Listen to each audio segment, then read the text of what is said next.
Hi guys, welcome back to another GGF video review. Today we'll be checking out this brand new case from Corsair. It is the 900D. I'm probably going to do this in two parts. Part 1 or part A will be me covering the case, pretty much just this case. I'll go inside and outside. I'll put a few parts in it from a system, see how everything fits and what it's like.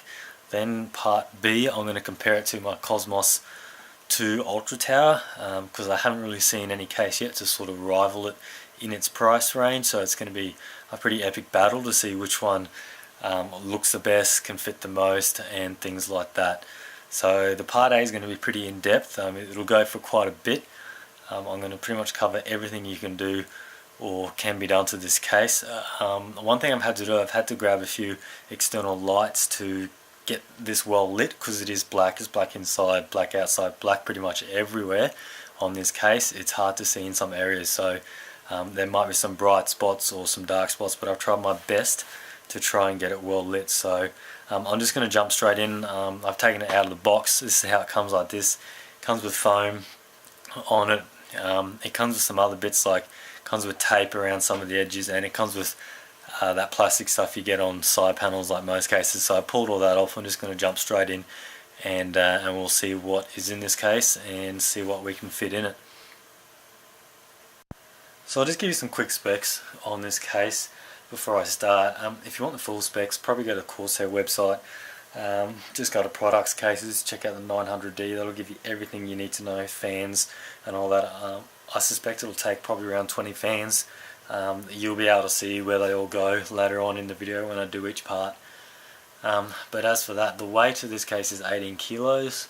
That's pretty much in the right ballpark. The Cosmos II is 22 kilos, I believe, so it's pretty much sort of spot on for a case this size. So it's not overly heavy, so they haven't gone something crazy and made it unliftable, so you can still lift this quite easy.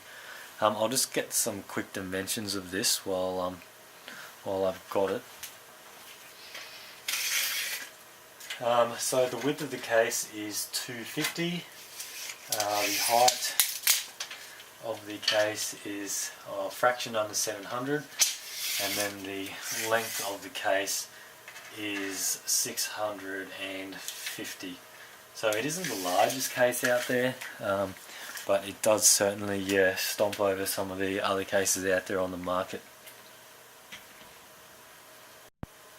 So I'll just give you a quick rundown of some of the things this case can hold, just before I start doing each sort of segment of this case. I do apologise for a bit of a sort of a whining noise in the background.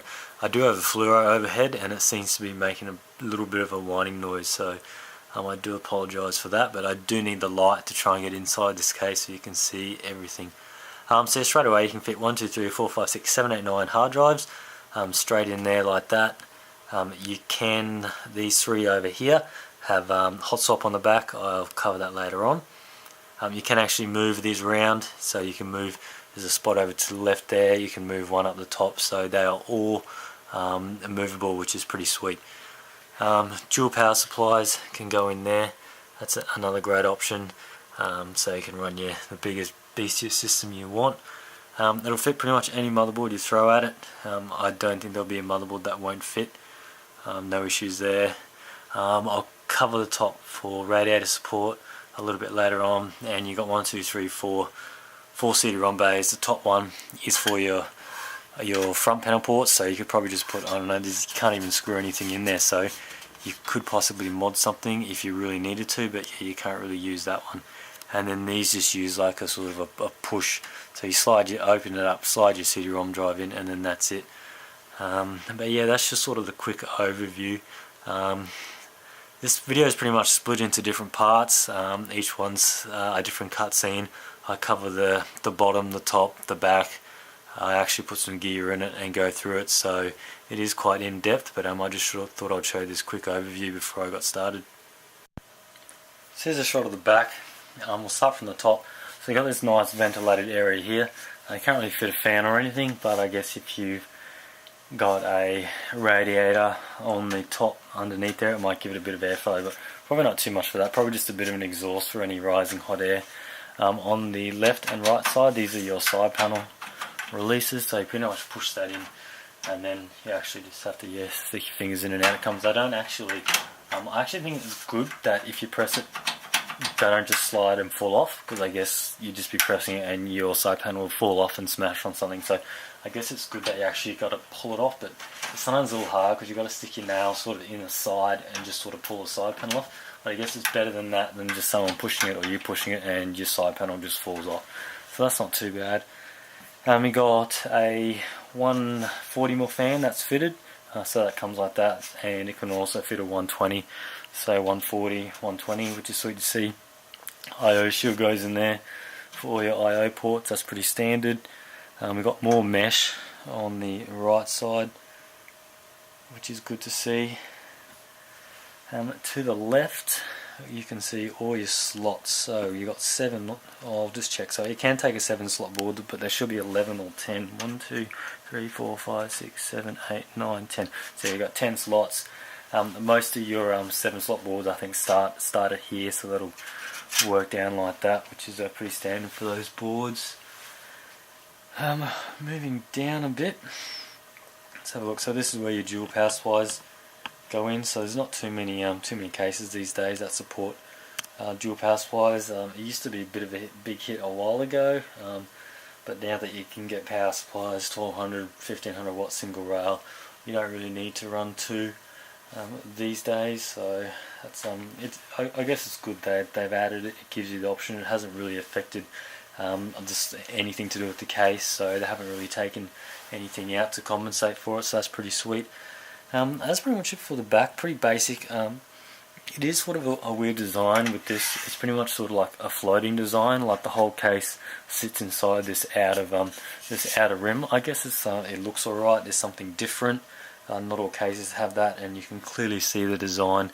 If I zoom in down below here, you can really see the design down here, how it's sort of, just this floating design. So it does actually take up a little bit more room, I guess.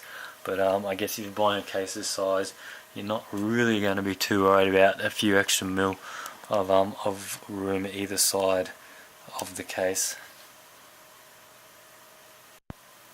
So the front of the case is a very clean design. Unfortunately, it is very fingerprint prone. I'm finding it troubles not to get fingerprints off. You pretty much wipe it and then you pick it up again. So that's sort of one little bit of a flaw on the front. To get this nice brushed aluminium look, you do get fingerprints that show up. So, but apart from that, it's a very nice front. These are actually wider than your standard bays, so I'll cover that a little bit later on, because the actual bays are only about here to here inside, and they just clip out. So down below here, this is just one whole piece, which we just pull this off like this, and then down below, so that's just one. I'd probably say that's aluminium there, and that's just one bit like that, and then you got the Corsair logo. So that's one nice bit, and then down below or in there, we just got this mesh fan filter. So you just push it there, push it there, and then it does pop out like that. And it's actually nice how they've wrapped it around as well, so they've gone to the sides as well, so it's not going to suck air from anywhere else, and that's pretty sweet how they've done that. And that's just a very fine mesh. I'll see if we can get a shot on that, so you can see very fine mesh, but it is nice quality. So these are the pre-installed fans, so these come like this. So that's great that we get some fans like that, some nice quality Corsair fans. They're blowing in towards the case, so you can easily put a triple radiator straight in there. Because if I grab the tape measure and the gap between there, so the gap between there is about 40 mil with the fan. So yeah, you could put a 40 mil radiator, put the fans on the other side, put a 40 mil radiator in, and then away you go. So that's another, just one of the many slots you can put a radiator in this case. So I'll put this back together. I'll probably show you these covers in another clip, because you actually have to access them from the inside and you sort of just unclip them. So I'll show that in another clip. I'll just show you the top. So you got your power button here. I'll come from this way. You got your power button here, and that's just pretty much a straightforward button. And then up here you just push here. It's got some little dots to show you that's where you push it. and then that's all your ports there. I'll see if we can zoom in on that and get a better shot. There we go. So going left to right, so you got your microphone, your headphone, 2 USB 3, which is pretty sweet, and this little one here is your reset button. It actually tells you along here on the actual plate. I'll actually get a shot on that quickly, and you've got your 4 USB there. So I'll just pick up this and we can have a look. I'll have to zoom out. So yeah, it's actually nice how they do have a little diagram there, but it is pretty straightforward. I guess the main thing is just your two audio jacks there, which is which. So and that's pretty much it for the front. So I'm just going to show you how you take these front bag covers off and what it actually looks inside. So you just pretty much like any standard case, you just pull a little clip, then it comes off. 1, 2, 3. We'll leave it at that. So these are actually plastic inside with just a looks like a aluminium bit on top. So we'll just get a shot on there. So yeah, so it's just sort of a plasticky material on the back, and then just an aluminium design there. So not too much effort gone in there. They just did it so it looks good. Looks good there on the outside. So they are sturdy. It doesn't feel like they're going to break or anything. So and then it's good how they sort of. So I guess if you're not going to have one of these over, we'll just see. So say you have a Blu-ray drive or something, you're just going to get the two bits either side. So you're just going to see these little bits here, a bit there, and then a bit there. I guess that's not too bad. It's not going to be the same design, and that is slightly indented a bit. Maybe that's one little letdown on this.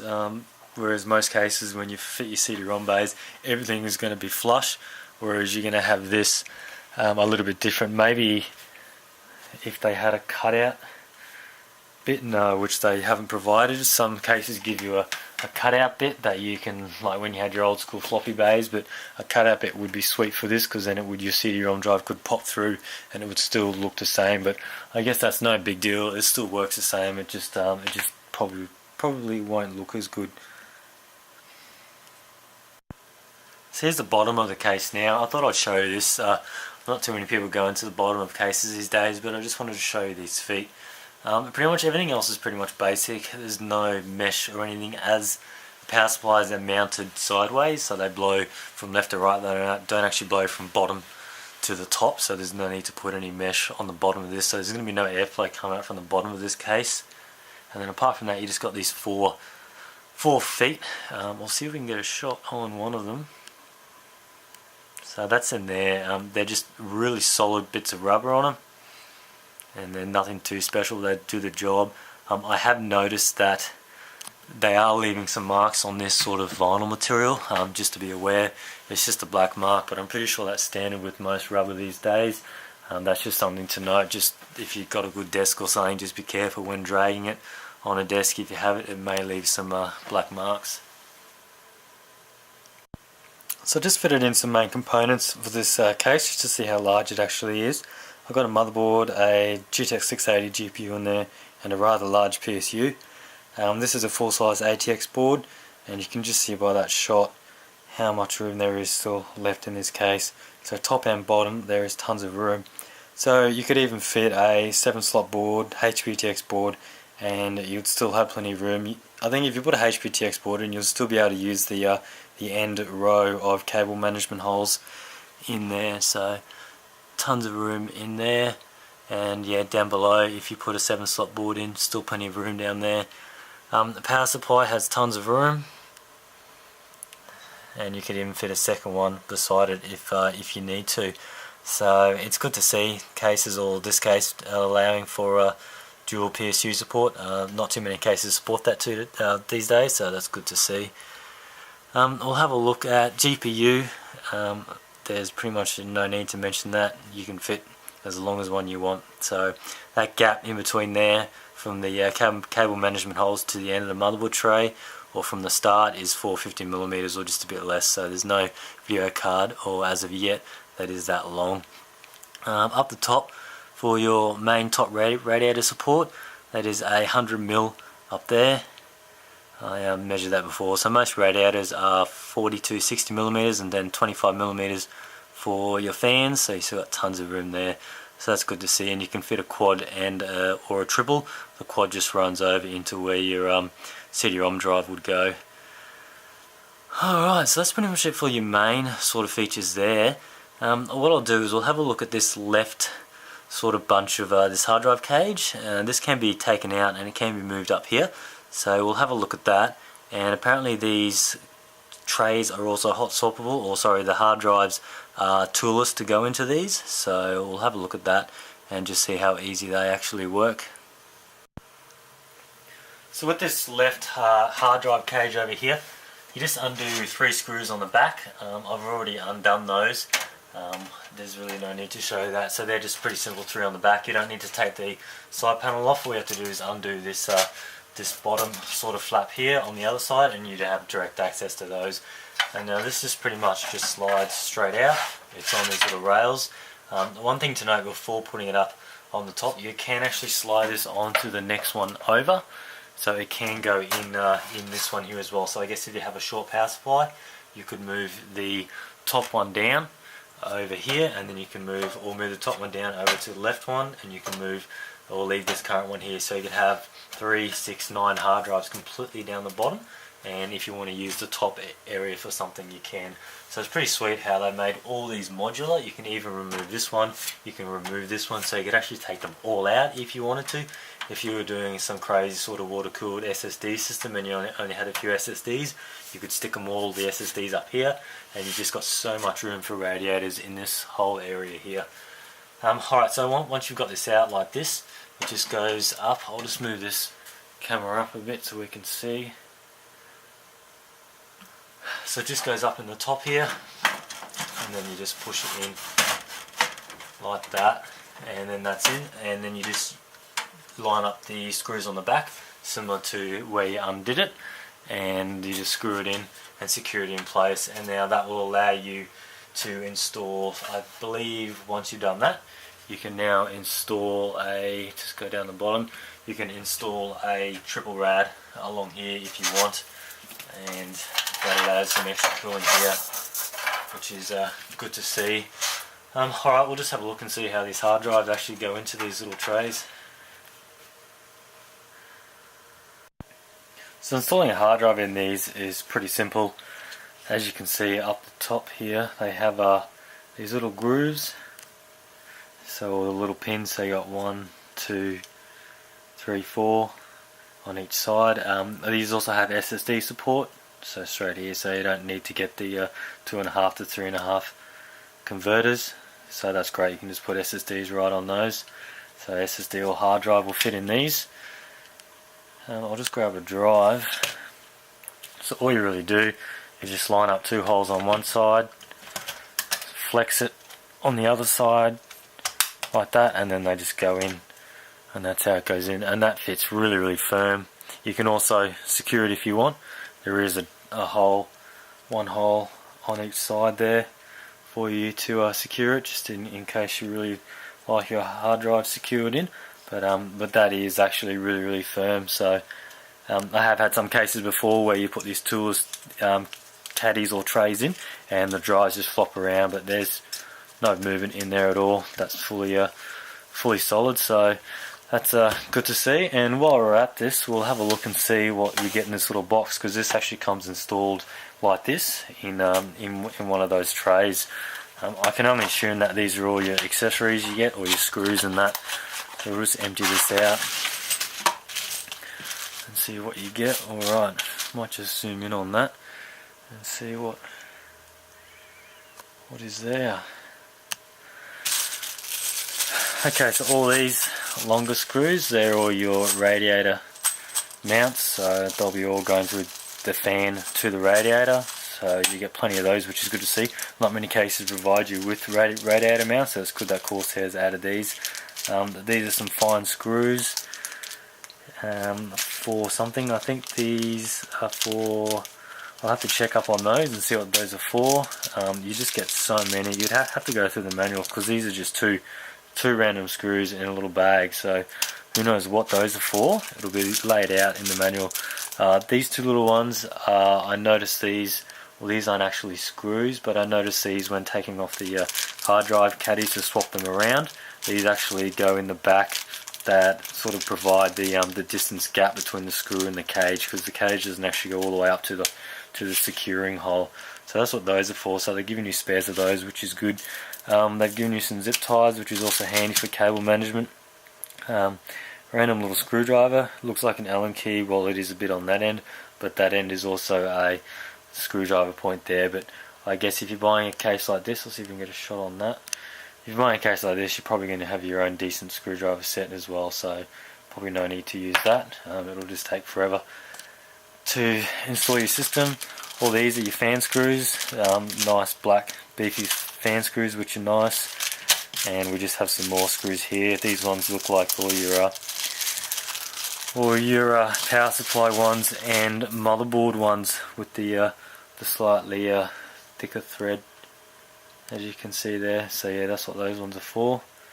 So that's pretty sweet. So they're giving you a ton of accessories, which is good.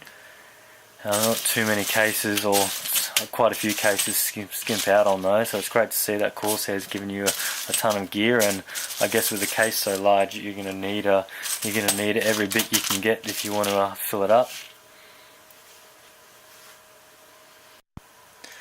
Another thing to mention with this case is the bottom right hard drive cage comes with 3 hot swap backplanes.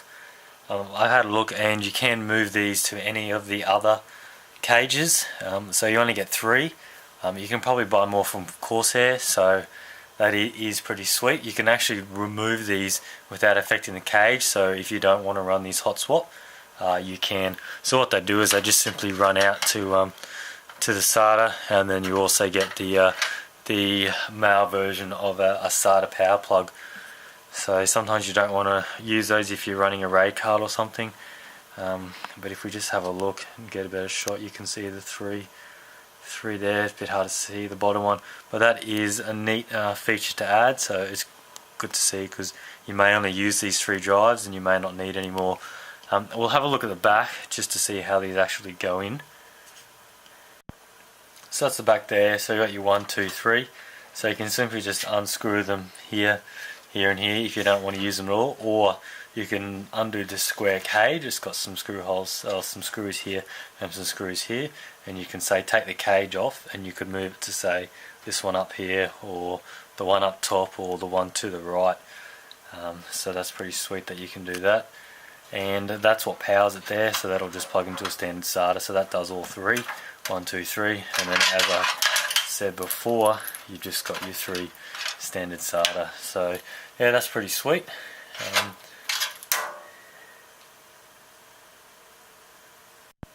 So I'll just cover what's on the back. I'll start from the top.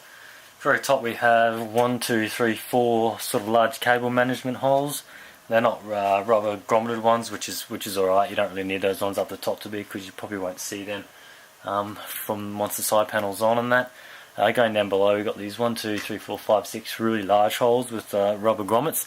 These ones are for your larger cables like your PCI Express, VGA, power cables, and your 24-pin and your SATA cables, things like those. Because if you are running this with 4 video cards, you're going to have probably 8 VGA power cables, so you're going to need a lot of holes to cater for those, which is pretty sweet.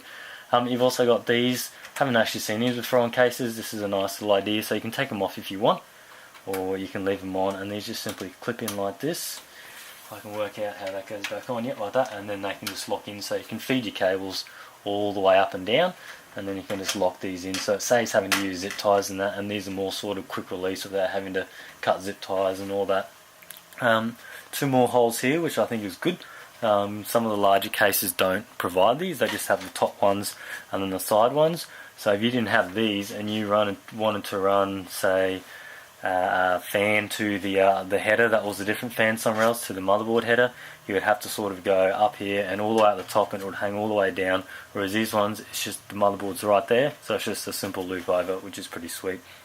Moving over to the motherboard, cutout hole, really large there. It's like a 2011, you don't need to do anything with the backplate, but if you're running another board, AMD or Z77, if you need to put a backplate on, plenty of room there, shouldn't have any dramas. If you're wondering what this is just an extender cable. I haven't seen many cases before that give you a motherboard EPS power connector, so that'll do your 8 or your 4 pin.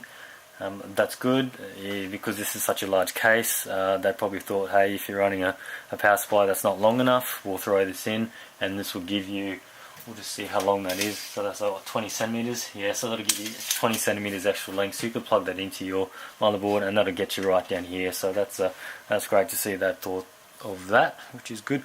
Moving down a bit, just more holes more the same, and just some more grommeted holes over here. So the same, they feel like a nice type of grommet. There are some of the cheaper cases out, so you put a cable through and they pretty much just break, so not break, but they just fall out. So these ones are nice and solid, a nice thick wall, so these ones don't just fall out as soon as you put a cable in.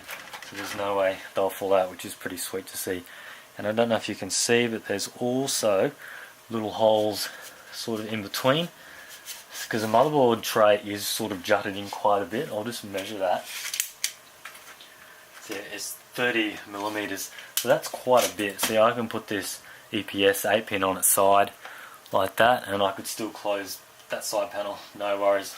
So there's not too many cases out that do that, and to have these extra holes here means you don't have to use these. If you're running a USB, you can either go through these or underneath and up, which is pretty sweet. Moving over to the left, there's not too much there, that's pretty much standard. Nice to see they've included this one here. So if you're running any hard drives or any CD-ROM drives in here, you can just go straight out, you don't have to worry about extending it all the way out. So the pretty much design they've done is these are for your beefy cables, and then they've added random little ones around for sort of more specific cables, and all of these have been bent over so they're not sharp. A lot of cheaper cases, I don't think they do that, and they're really sharp, so this is really good to see they've done that. Alrighty, moving down, just refocus that. I've left these protected edges on, so if you wonder what that shine is, I just left that, that's how it comes. So to open this door, you simply just push these out. These are done by magnets, so all you're doing by pushing this lever out is you're forcing the door off the magnets, because then it just pushes it off. And then when you close it, you just got to make sure it's closed, so then it can just re-contact with the magnets. So that's pretty much it there. It's good how this stays like this. At first I thought it was just going to drop down, it was going to be a loose hinge, but it's quite a firm hinge. I don't really know why they did that. Maybe just to stop it from banging on your desk or something, but it does look pretty cool. If you had the other one the same, it'll look sweet in photos and that, so that's pretty good. I like the design of this mesh filter, it's just magnet, so that's good. Easy to clean, could just hose that and then away you go. It doesn't take up the excess baggage in the room like one of the slide-on ones and that, and it won't rattle or anything like that. So that's a good feature to see. We'll zoom in because you can actually fit a quad radiator along there, so you can sort of see the outline. So you can fit a quad 120 or a triple 140. So you got like your 1, your 2, your 3, your 4.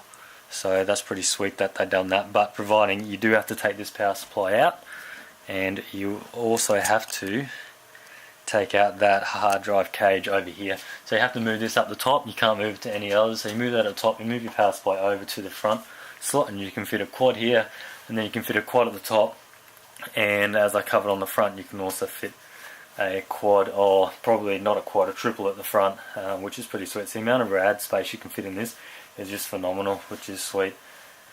Probably one more thing I'll cover is this little door here. You can see how it's completely covered like that. I have seen photos on the net that it is a mesh design, but what you do, I might actually do a quick video of it. You actually take off the screws here, 1, 2, 3, 4, 5, 6, 7, 8, and then that just takes off this plate, because you can see this plate just added on. So if you want like a minimal design, less airflow, you can leave it like that. Or if you take that plate off, you can have the mesh design, which I think the mesh design would look pretty sweet. And if you're running a beefy radiator, I would recommend just running the straight mesh design, and you can do that on each side. So it's pretty sweet that they've thought of that as well. We'll just move on and have a look at all the cables you get. We'll just do a quick shot just to see how long they are. So these are all your front panel or your USB, so it goes all the way down there. So I might just quickly measure that. and we'll have a look. So from where they come out at the top of the case, the very top, still going. So all your power and reset button is about 800, so nearly 900 millimeters. So that's crazy. And then your longest ones are USB at a fraction under a meter. So they're giving you a meter long USB cables to get to your motherboard. So you should have no issues there. We'll just see what the headers look like and get a bit closer up on those. So the front panel connector cables are pretty standard. Like on most cases, you've got your power button switch, your reset switch, your hard drive LED, and your power LED. Power LED is the split one, or the only split one, which is standard these days. It's good to see these are just your nice black twisted cable, so you could sleeve those no worries without seeing any colours through. More of the budget cases just give you sort of the white orange, the white green, white blue, and so on. And in a black case they just stand out something crazy, so it's good to see these are black. You probably wouldn't even have to sleeve these, you could just hide these away and you wouldn't see them.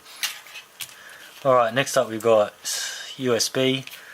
So you got 2 joules there, so that'll give you 4, as you saw previously on the front panel. They're the standard USB 2. So once again, standard black long ones there, so yeah, they're pretty sweet. And you've also got your HD audio, which is pretty standard these days.